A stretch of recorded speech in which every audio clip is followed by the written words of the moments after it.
Hey there! For this week's Mentor Text Monday video, we're going to talk about the picture book, How This Book Was Made by Barnett. It's a really cute book that I picked up a few years ago and absolutely fell in love with. So I was really excited when I got to meet the author last year at the Charlotte S. Huck Children's Literature Festival. So, at first this book wasn't a book, it was an idea. Right away, I like the idea that we're talking about ideas, so I would probably pause right here for a moment and have the kids create a list of ideas, writing ideas, things that they might want to talk about. Ideas can come at funny times. In this part right here, I want to kind of point out to the kids throughout the whole book transition words that keep us on a timeline. So when I had the idea, soon, and I like this particular line. It was very hard work. So I would want my kids to kind of brainstorm and talk about what's so hard about writing. Why is writing so hard for them? Why do they think it might be hard for an author? Because I think kids have this mistaken belief that authors just magically come up with a story and they're able to write it very quickly and then it gets published like the next day. I don't think they understand what it takes to get a book from idea all the way through to the print phase. So we'd probably talk about our ideas, talk about why it's hard work. This book is so much fun. This book does a lot of rule breaking too. So I know that a lot of teachers like to tell their kids, you can never start a sentence with the word but. Authors do it all the time. So I don't want to teach my kids made up rules like that, but I do want them to understand when it might be appropriate and why.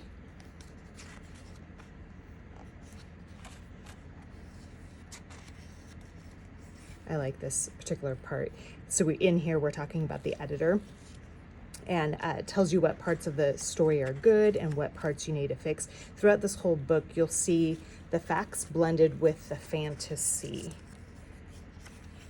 Like, I always ask my kids, what's fact, what's fantasy? Like right here, she's like a teacher. So we're talking about the editor. She is like a teacher, only she works in a skyscraper and is always eating fancy lunches. And then up here you have the crown. So pausing to ask the kids, okay, what does an editor actually do? And is this fact or fantasy? These next couple pages are hilarious. My editor called me and said, I love this. This is perfect. Now here are all the things you have to change. So right here, I'd pause and be like, okay, why does an author have to change anything? Like, what's the purpose of editing and why would we want to make changes? So I love this. I took some of her advice and I ignored some of her advice. And then I sent the story back to her. And she sent the story right back to me and asked why I had ignored some of her advice. And I said, I didn't think they were good ideas. And she said, I thought they were great ideas. And I said, well, let's agree to disagree. And she said, let's agree with me. And I said, you're not the boss of me. And it went back and forth and back and forth and back and forth. So right here, we have a lot of the contrasts, lots of repetition, where we're literally stealing basically the same ideas. We're just swapping out the pronouns here, going from good ideas to great ideas, agree to disagree. So we have lots of different contrasts in here. And again, breaking the rules, there's all of those ands. And if we took those ands out, I don't think this particular page would be as strong. We needed that repetition for a reason. So right here, we might pause and talk about how this book is breaking those rules. We know that we don't want to repeat things, but here they do it a whole bunch. And I know in my own book, the first book that I published, in the first letter back from my editor, she just highlighted anytime I'd use the same word over and over and over again and let me figure that out. It was he said or she said. And so we would probably stop to talk about that.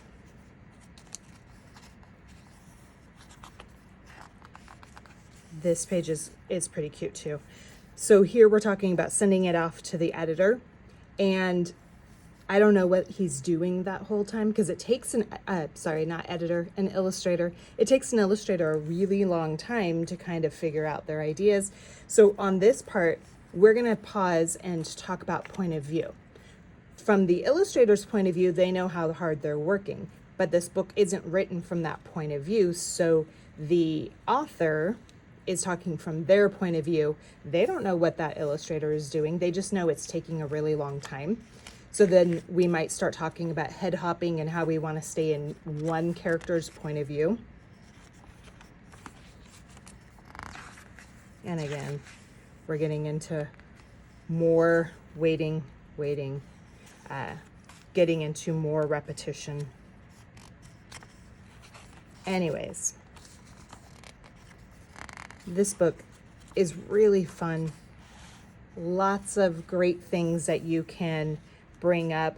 I personally really like that it is telling a pretty true story about what it takes to write a book and all the different components that go into it. But at the same time, this book is blending fact and fiction. So we would probably be able to pull out different parts and then have the kids sort fact from fiction. And why do we need the fiction part, the fantasy parts in there versus just leaving that part out and telling a true story?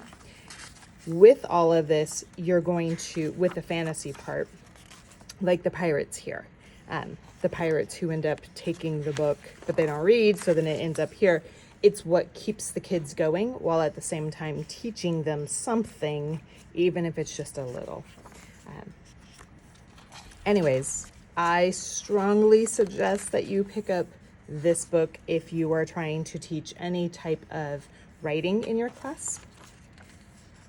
And the final page of this, and you read this book through to the very last page, which was how this book was made. So talking about the fact that it's this huge long sequence, and even after it's published and everything has been done to it, it's not really considered a book until people are actually reading it. So here we'd probably pause to talk about an audience. Who are we writing for? Why are we writing to them? So anyways, I hope that you get a chance to pick up this book, or at least listen to it more in depth online. And I highly recommend this one. Talk to you next week.